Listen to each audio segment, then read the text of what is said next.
اللہ کے گھر کے متعلق قرآن کہتا ہے انما یعمر مساجد اللہ من آمن باللہ والیوم الآخر، اللہ کی مسجدوں کو وہی آباد کرتے ہیں جو اللہ پر اور آخرت پر ایمان رکھتے ہیں، اور جو نمازوں کو قائم رکھتے ہیں اور زکوٰۃ ادا کرتے ہیں وہی اللہ کی مسجدوں کو قائم رکھتے ہیں۔ اور دنیا کا سب سے بڑا ظالم کون ہے، اس کے متعلق بھی قرآن کہتا ہے وَمَنْ أَظْلَمُ مِمَّنْ مَنَعَ مَسَاجِدَ اللَّهِ أَنْ يُذْكَرَ فِيهَا اسْمُهُ وَسَعَىٰ فِي خَرَابِهَا، سب سے بڑا ظالم شخص وہ ہے جو اللہ کی مسجدوں کو اللہ کا ذکر کرنے سے روکتا ہے اور اس کی ویران کرنے کی اور اس کے برباد کرنے کی کوشش کرتا ہے، وہ دنیا کا سب سے بڑا ظالم ہے۔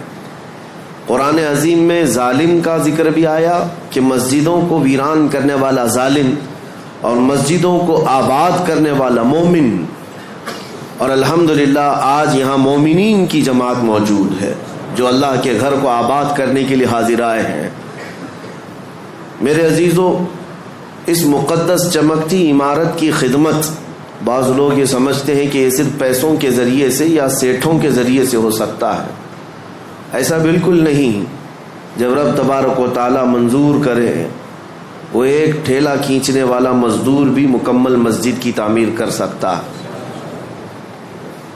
بلکہ اللہ کریم جس سے خدمت لینا چاہے، اور یہ خدمت بہت بڑی ہے، مساجد کی خدمت بہت بڑی ہے۔ پہلے پارے میں سورہ بقرہ کی اللہ تعالیٰ فرماتا ہے وَعَهِدْنَا إِلَىٰ إِبْرَاهِيمَ وَإِسْمَاعِيلَ، ابراہیم اور اسماعیل علیہ السلام دو ایسے جلیل القدر نبیوں کا ذکر کر رہا ہوں میں جن کا انبیاء اکرام علیہ السلام میں بڑا مقام ہے۔ حضرت ابراہیم ابو الانبیاء ہیں، اسماعیل علیہ السلام تو میرے آقا کے جد امجد ہیں۔ حضرت ابراہیم علیہ السلام رسول اللہ کے بعد دوسرا مقام رکھنے والے ہیں تمام انبیاء میں۔ ان دو نبیوں کا ذکر کر کے قرآن میں اللہ فرماتا ہے ہم نے ان دونوں سے، باپ اور بیٹے سے عہد لیا ہے، ابراہیم اور اسماعیل علیہ السلام سے عہد لیا ہے، وعدہ لیا ہے، کس بات کا؟ ان طہرا بیتی للطائفین والعاکفین والرکع السجود، کہ تم دونوں میرے گھر کی صفائی کیا کرو گے۔ اللہ رب العزت وعدہ لیا اپنی مسجد کی صفائی کا، کس سے؟ انبیاء سے، نبیوں سے۔ کس کے لیے صاف رکھو گے؟ طواف کرنے والوں کے لیے، اعتکاف کرنے والوں کے لیے، رکوع اور سجدہ کرنے والوں کے لیے۔ مجھے بتاؤ میرے عزیزو، یہ صرف مسجد کی جھاڑو لگانا خدام اور خادم کا ہی کام نہیں، قرآن کے اعتبار سے انبیاء کرام علیہ السلام کو یہ شان دی گئی ہے کہ وہ اللہ کے گھر کی صفائی رکھیں گے، اور ابراہیم اور اسماعیل علیہ السلام اس کام کو مکمل طریقے سے ادا کرتے بھی رہے۔ وہ زندگی بھر خانہ کعبہ، مسجد حرام کی خدمت کرتے بھی رہے۔ اب میں آپ کو ایک تاریخی بات بتاؤں کہ یہاں پر ہم مسجد میں آج جمعہ کے لیے حاضر آئے ہیں، ایک روایت سننے کے بعد دل باغ باغ ہو جاتا ہے۔ ابراہیم علیہ السلام جب کھانا معمولی بات نہیں، ابراہیم علیہ السلام دیوار چڑھاتے تھے، اسماعیل علیہ السلام پتھر اور اینٹیں لا کر کے مدد کیا کرتے تھے۔ جب تعمیر مکمل ہوئی، ابراہیم علیہ السلام حضرت تشریف لا رہے ہیں، حضور منانی میاں صاحب قبلہ نواز سرکار مفتی اعظم ہند، آپ حضرات جگہ دے دیں، درود پاک پڑھیں۔ اللہم صلی علی سیدنا و مولانا محمد معدن الجود والکرم وآلہ واصحابہ الکرام وابنہ الکریم وبارک وسلم صلاۃ دائمۃ سرمدا ابدا۔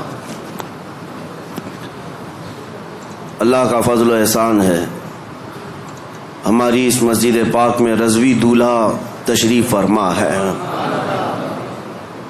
اور اس مسجد پاک کو نسبت ہے سرکار حضور مفتی اعظم ہند سے، بلکہ مسجد کا نام ہی ہے مفتی اعظم ہند مسجد۔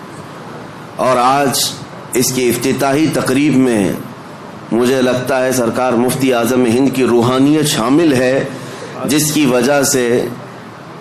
وجہ سے آج اس افتتاحی تقریب میں خود سرکار مفتی اعظم ہند کے نواسے حضور منانی میاں صاحب تشریف فرما ہے۔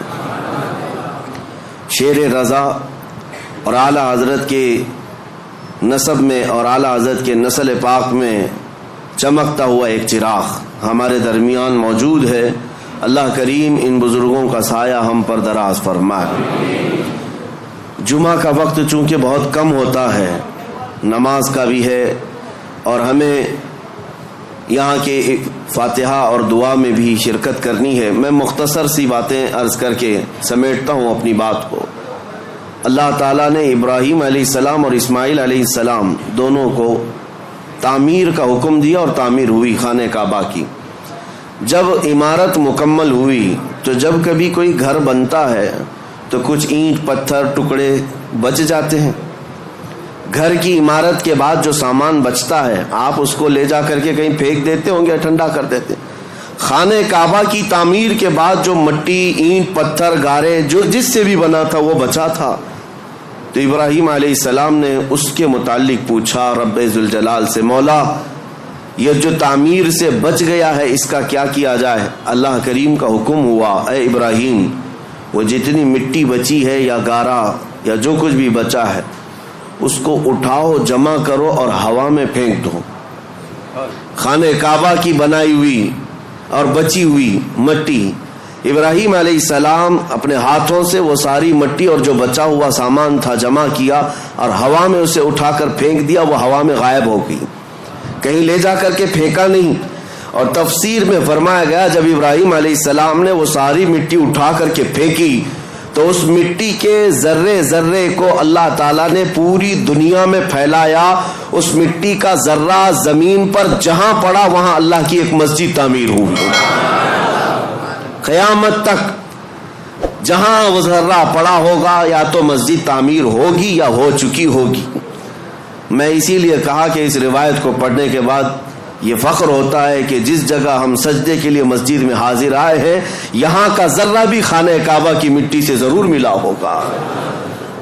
عزیزان گرامی وقار، مسجدوں کو تعمیر کرنے کے بعد اس کی صفائی ستھرائی کے لیے جس قدر ہم خیال رکھتے ہیں یہ ضروری ہے، یہ ضروری ہے۔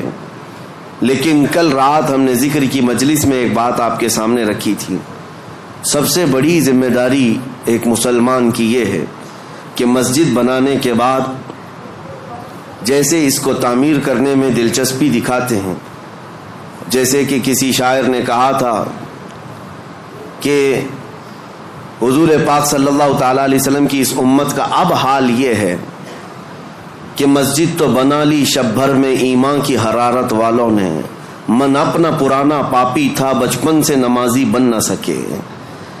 لیکن یہ تانا ہمارے لیے مناسب نہیں ہے جس شاعر نے ہمیں تانا دیا ہے، من اپنا پرانا پاپی تھا بچپن سے نمازی بن نہ سکے۔ آپ اس کو بدل کر کے دکھائیں کہ مسجدیں تعمیر ہوئی ہیں، قیامت کے دن یہ پوری مسجد اٹھائی جائے گی اور یہ اللہ کریم کی بارگاہ میں گواہی بھی دے گی۔ یہ بھی حدیث پاک میں ہے، کچھ مسجدیں اللہ کی بارگاہ میں شکایت کریں گی، مقدمہ کریں گی، اے رب ذوالجلال اس محلے والوں نے مجھے بھوکا اور پیاسا رکھا۔ اس سے پوچھا جائے گا تو بھوکی اور پیاسی کیسے ہوتی؟ مسجد کہے گی کہ جب اذان ہوتی تو مجھے بھوک لگتی، اگر یہ میری صفوں کو بھر دیتے تو میرا پیٹ بھر جاتا، مگر انہوں نے مجھے خالی رکھا، بھوکا اور پیاسا رکھا۔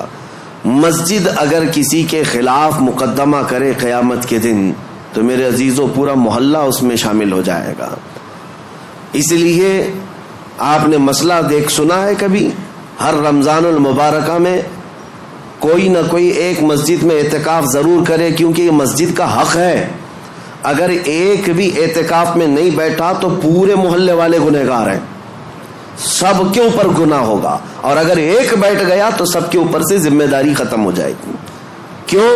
مسجد کا حق ہے، اس مسجد کو رمضان کے آخری عشرے میں خالی نہیں رکھا جائے گا۔ اسی طرح سے جو بات میں عرض کر رہا تھا وہ یہ ہے کہ مسجد کو جس طرح تعمیر کر کے چمکایا جاتا ہے اس سے زیادہ تمہیں خیال ہونا چاہیے مسجد کے متعلق، کہ مسجد کے متعلق آپ کیا کہتے ہیں؟ یہ اللہ کا گھر ہے، سب یہی کہتے ہیں نا، مسجد کیا ہے؟ اللہ کا گھر۔ اللہ کا گھر کا مطلب کیا ہے؟ اللہ رہتا ہے، اللہ رہتا ہے نہیں، نسبت کے لیے کہا گیا ہے کہ اللہ کا گھر ہے، اس کا مالک صرف اللہ ہے۔ کوئی مسجد کا متولی، کوئی مسجد کا امام، کوئی مسجد کا خادم، کوئی مسجد کا ٹرسٹی کبھی یہ نہ سمجھے کہ یہ میری پراپرٹی ہے، مسجدیں جو ہوتی ہیں وہ صرف اور صرف اس کی ملکیت اللہ کے حوالے ہیں.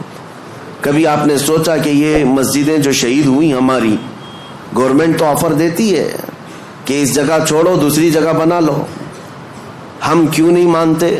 اس کی وجہ یہ ہے کہ ہم اگر مالک ہوتے تو کمپرومائز کرتے. مالک اللہ ہے، ہمیں صرف حفاظت کے لیے مامور کیا گیا اور ہم زندگی بھر اس کی حفاظت ہی کریں گے.